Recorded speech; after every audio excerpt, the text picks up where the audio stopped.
turning now to one of our top stories. Social media is full of love and support for the country's Miss Universe bet, Rabia Mateo, after she failed to enter the top 10 of the competition. Miss Universe 2018 Catriona Gray was among those who congratulated Mateo online, saying she still made Filipinos proud. We now go above and beyond the headlines with Catriona Gray herself. Catriona, thank you very much for joining us, and good evening to you. For having me.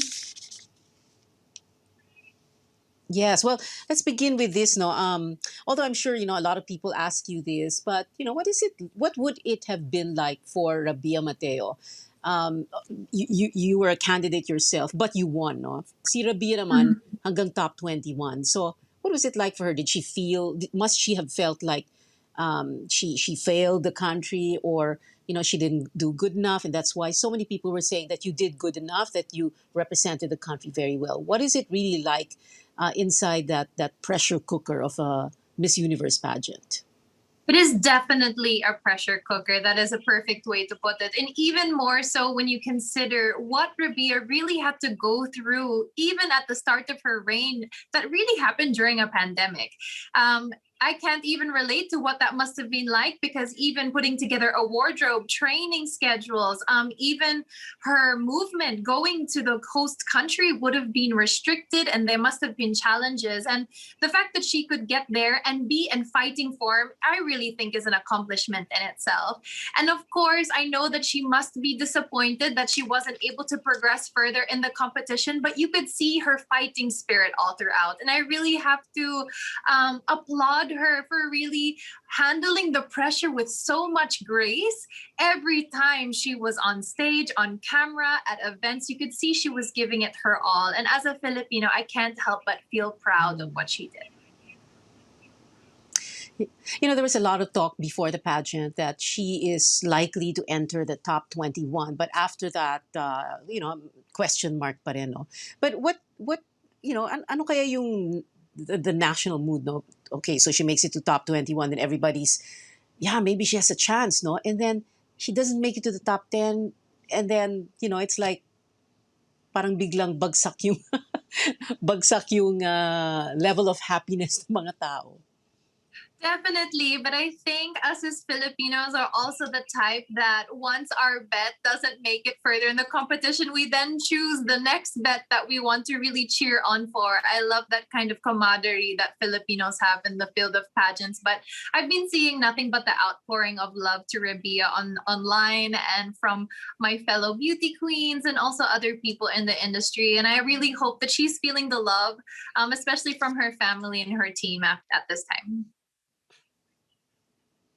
When you say supporting the next favorite bet, are you referring to Thailand? There's a lot of talk about her. And was it a shocker that she didn't get to the top 10, hindi ba?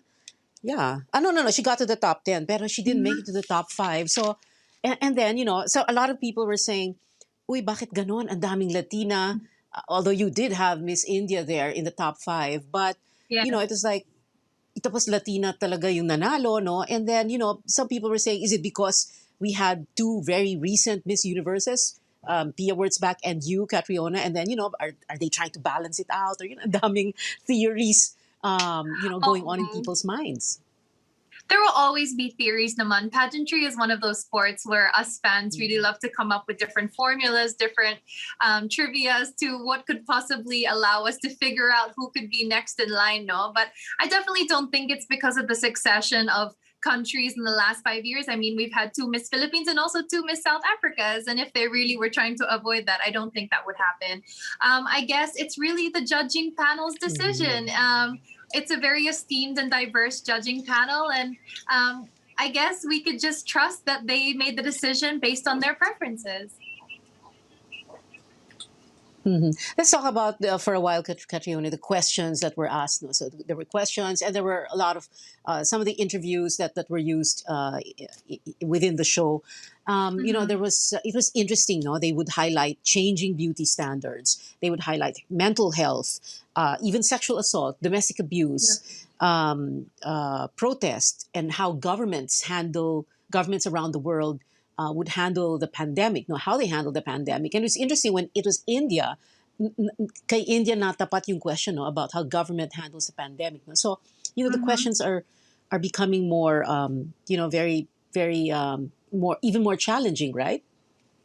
Definitely, and very weighted questions at that. And when you consider these are questions that even some world leaders cannot answer in a very like minute sentence, these girls are up there in front of thousands, required to answer it in under 30 seconds. And just to display that kind of grace under pressure and also formulate your thoughts and to communicate effectively is definitely not an easy task. So I really applaud the girls who were able to answer eloquently, and I really Mm. feel that they all did. It just is a testament to how good communicators the women at Miss Universe are becoming.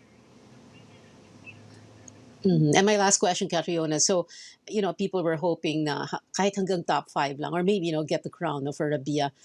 How would she Yeah. have done in the interview portion, in the Q&A? And then there is also, of course, that final statement that they made. Now that they had 30 seconds. So how would she have done kung umabot siya sa top five?